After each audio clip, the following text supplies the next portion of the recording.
Big boss season 9కి సంబంధించిన promo అయితే వచ్చింది.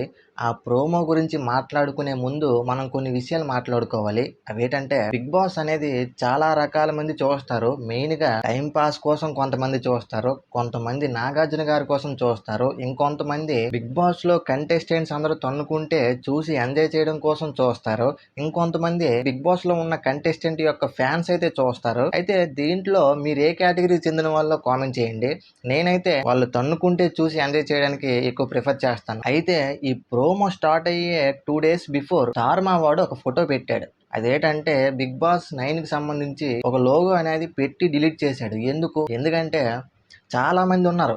ఈ అన్ని కేటగిరీకి సంబంధించిన ఫ్యాన్స్ అందరూ కూడా యాక్టివేట్ అవ్వాలంటే ముందు హైప్ రావాలి. హైప్ రావాలంటే మనోడు ఏదో ఒకటి పెట్టి డిలీట్ చేయాలి. అలా ఏం చేశాడంటే లోగో ఫోటో పెట్టి డిలీట్ చేశాడు. మీరు చూడకపోతే ఇక్కడ చూడండి, స్క్రీన్ మీద వేస్తాను. సో అది ఆ ఫోటో పెట్టి డిలీట్ చేయడంతో చాలా మంది ఒక్కసారిగా యాక్టివేట్ అయ్యారు. దీంతో ప్రతి ఒక్కరూ ఇంకా యూట్యూబ్ లో, గూగుల్లో, ఇన్స్టాలో ఎక్కడ చూసినా Big Boss 9, Big Boss 9, Big Boss 9, Big Boss 9 అని ఒకటే చర్చ్. ట్రెండింగ్ లోకి బిగ్ బాస్ 9 వచ్చేసింది. వెంటనే మనోడు ఆ బిగ్ బాస్ సీజన్ 9 కి సంబంధించిన ప్రోమో అనేది రిలీజ్ చేశాడు. మామూలుగా లేదు ప్రోమో అయితే. ప్రోమోలో మన నాగార్జున గారు వస్తారు. ఒక బీబీకి సంబంధించిన గద పట్టుకొని వచ్చి అలుపొచ్చినంత ఈజీగా గెలుపు రాదు. గెలుపు రావాలంటే యుద్ధం చెయ్యాలి. యుద్ధం చెయ్యాలంటే ఒక పెద్ద ప్రపంచమే సృష్టించాలి. ఈసారి చదరంగం కాదు రణరంగమే అని ఎదురుగా ఉన్న ఒక డైమండ్ ని మనోడు ఆ గదతో కొడతాడు. కొట్టిన వెంటనే 18 ముక్కలు అవుద్ది. దీన్ని బట్టి మనం అర్థం చేసుకోవాల్సిన విషయం ఏంటంటే ఫస్ట్ వీక్ నుంచి యుద్ధాలు మొదలవుతాయి. అది కూడా 9 మంది అమ్మాయిలు 9 మంది అబ్బాయిలతో భారీ గేమ్స్ అయితే ప్లాన్ చేస్తున్నారంట.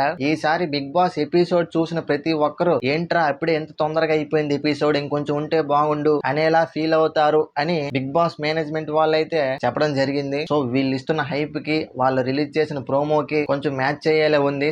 మరి చూడాలి ఏం జరుగుద్దో. అండ్ మీ ఫేవరెట్ కంటెస్టెంట్ వస్తే బిగ్ బాస్ హౌస్ లో ఎలా ఉంటే బాగుంటుంది అని మీరు అనుకుంటున్నారో కామెంట్ చేయండి. సో ఇది అసలు విషయం. ప్రోమో చూసిన తర్వాత మరి మీకేమనిపించిందో కామెంట్ చేయండి.